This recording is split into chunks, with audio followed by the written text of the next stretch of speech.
on May 2026.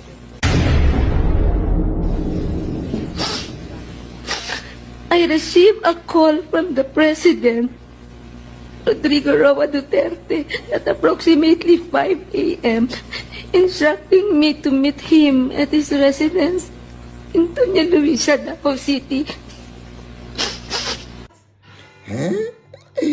Tama ba yung narinig ko? At saka yung nakikita ko, teka nga, kailan ko ng salamin?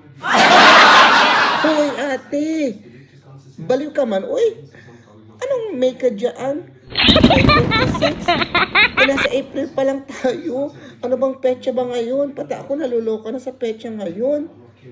Teka lang ate ha, titignan ko sa cellphone ko, tama ba kung nasa May na tayo?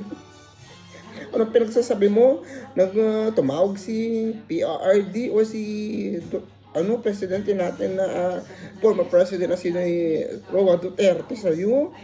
Diyos ko, na makipag-meet up sa'yo. Paano makipag-meet up si Duterte sa'yo? Nandun nga sa dahig. Tapos sabihin mo, tumawag sa'yo nung May 2026. Uy ate, may ano pata ako. Di ko rin alam ang sasabihin ko. April 2 pa tayo. Diyos ko ate, 2026 tapos sabihin mo, May 2026, tinawagan ka ng PPRD. Si former president natin, si Roa Duterte, parang we made up ka. Makakaalis ba si President Duterte doon sa dahig? Nakakulong nga eh. Ayusin mo naman ang mo, ate, mga dramatic mo. Ang script mo, ayusin mo doon. Diyos ko, gigala naman ako sa'yo.